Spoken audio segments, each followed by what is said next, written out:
So, how many times have you seen the cookie sitting on the table or the counter or at a party, and you're looking at that cookie and you're saying, I am not going to eat that cookie. I am not going to have a cookie. I am not going to have a cookie. And then 10 minutes later, 15 minutes later, an hour later, what do? You see yourself sitting there eating or standing there eating that cookie, right? So, why is it that we do that? I mean, sometimes we tell ourselves very determinedly that we're not going to do something, and yet then we turn around and the next thing we know, we're doing it. It's because it's our conscious mind saying we're not going to do it, but our subconscious mind has a different idea. So, I really want to just talk about some of the reasons, why it is that uh, you know, that we don't always listen to ourselves is really what it is, right? We give ourselves an instruction, but then we don't always listen to that instruction. So the first thing is because our subconscious mind simply hears cookie, right? So like the Cookie Monster, cookie, I want cookie, right? So that's what our subconscious mind is hearing. And so there's a gravitational pull towards that cookie simply because of the fact that we're saying cookie, cookie, cookie, cookie. Now, good thing I have no cookies here because otherwise I'll be in big trouble, right? Any, I make myself laugh. So that really is, so that's the first thing is that, we need to tell our subconscious mind what we can have.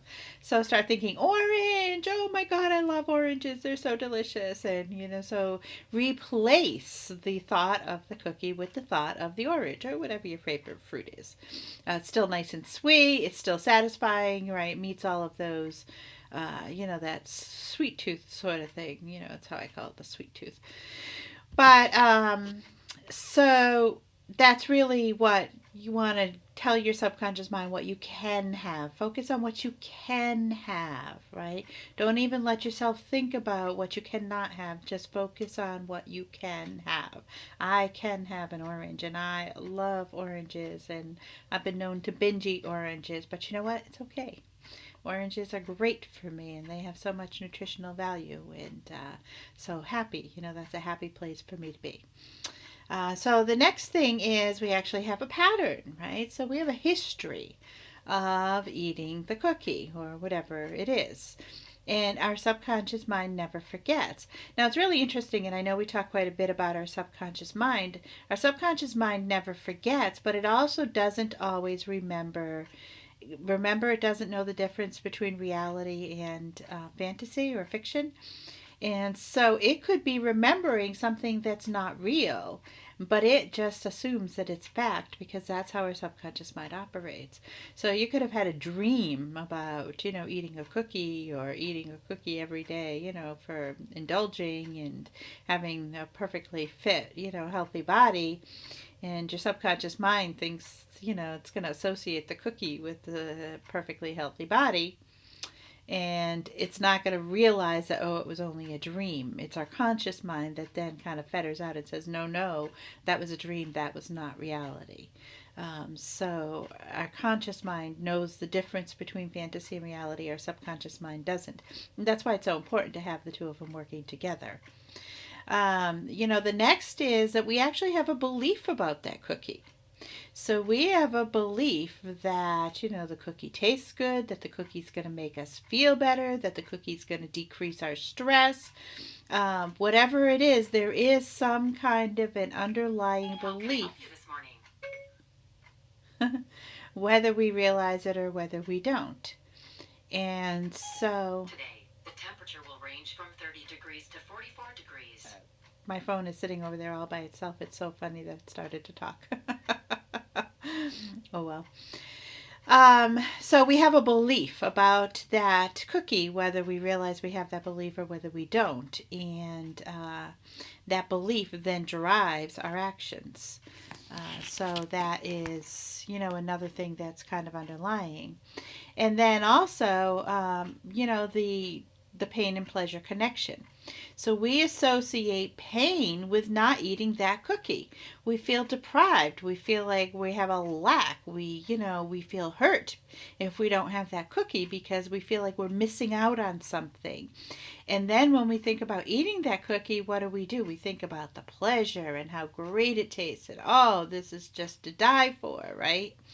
And so now we've associated tremendous pleasure with eating that cookie, and we've associated pain with not eating the cookie.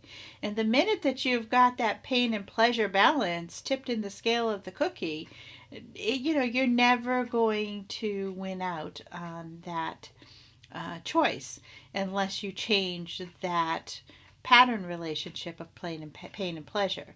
So if you look at that cookie and what you see is, poison, or picture the cookie with ants crawling all over it, right? Would you pick that cookie up and eat it with ants crawling all over it? You'd be like, oh no, there's no way I'm going to touch that cookie with ants all over it, right? Yuck!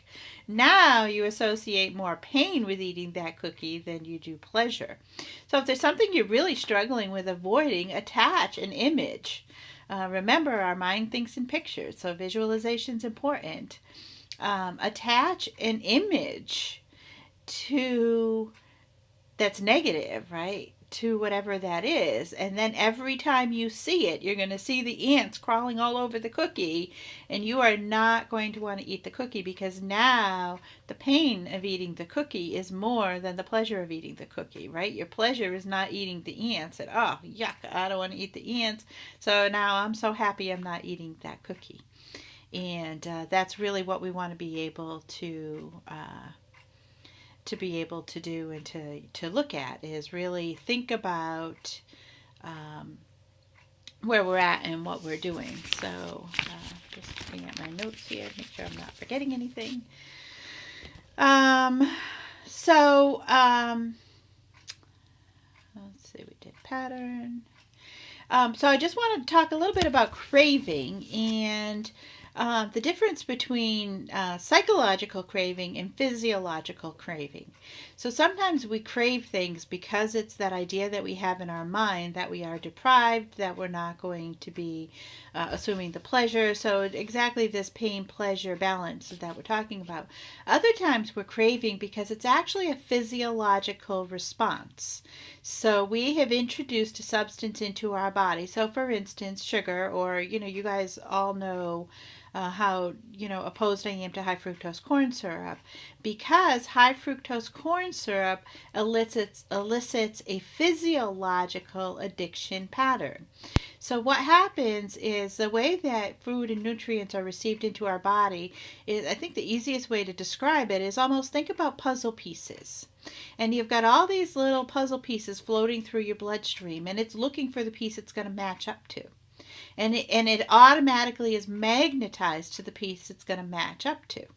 And once those pieces connect, then it goes into your system and it provides you the nutrition that you need. Well, high fructose corn syrup assumes a puzzle piece that matches up even though it doesn't really match up. Because it's so highly processed, it's able to assume multiple puzzle piece shapes. And so then what happens is the body now becomes addicted to having it fill these needs, and it actually creates almost like its own little puzzle piece. Now the body says, okay, I need this, I need this, I need this, I need this. And it's a physiological response, and you actually go through withdrawal when you no longer have it. Now there's a lot of addictive substances out there that are in our daily diet. I mean, caffeine is a classic one. People will go through physical symptoms of withdrawal if they give up their coffee and they're accustomed to drinking it all the time. Alcohol, drugs, I mean, there's many things that are out there that you could be addicted to.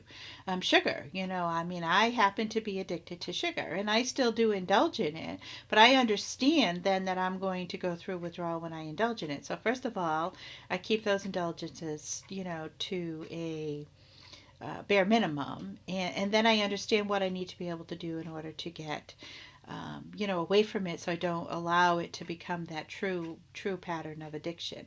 I know that there's a process that I need to go through. I also know that there you know, that I'm going to have those withdrawal symptoms if I continue to eat the sugar. And so I tend to be very, very limited on the times that I will allow myself to eat sugar. Um, so it's, and not everybody has the ability to have that, that control. I have been in patterns where I have absolutely positively I've tried and tried and tried and tried and not been able to give up the sugar. And no different than an alcoholic or somebody who's addicted to drugs, because it's a physiological response. I'm not going to say one is better than the other, because the psychological responses are equally as hard to overcome. Sometimes I think the psychological responses are harder to overcome because physiological, at least you know what you need to do. And then as long as you've got, the mindset to be able to do it, you can go ahead and do that. But, psychological, if you don't have that proper frame of mind, if you don't have your subconscious mind working with you, then it's a pattern that just continues to pull you back into the old place because our subconscious mind doesn't like change. So I think that is, I just wanted to kind of talk about there is a difference between psychological addiction and craving and physiological addiction and craving, and to be able to just kind of clarify those. So next we're actually going to talk about some of the ways that we can interrupt patterns that we're in. They're kind of fun, so I think that is, it'll be fun to kind of review them. And then, what our goal for this week is going to be to try some of those pattern interrupts.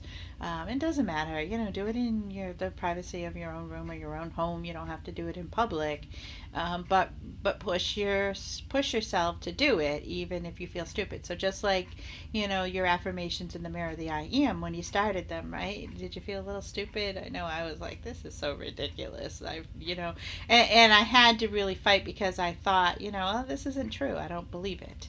And I just kept doing it, kept doing it, kept doing it. I am much, much, much better at doing it, and I can actually say in the mirror that I am, and believe it. And sometimes, I believe it so strongly that I forget. So one of the affirmations that I do, not necessarily related to health and weight management, is a garage. I want a garage and I want an upstairs that's going to allow me a place to be able to hold meetings and have an office and do my cooking with the mayo, the essential oils that I use, and healthy cooking. And I have visualized, not only having this garage, but what this garage looks like so much that sometimes I pull into the driveway and I'm surprised to not see it there. So, I don't know how long it will take because I still have to take action in order to get that garage. Visualization is only part of the process. But when you visualize, you're training your subconscious mind to have it, and then the right action steps, and how am I going to get there, and how am I going to get the money to build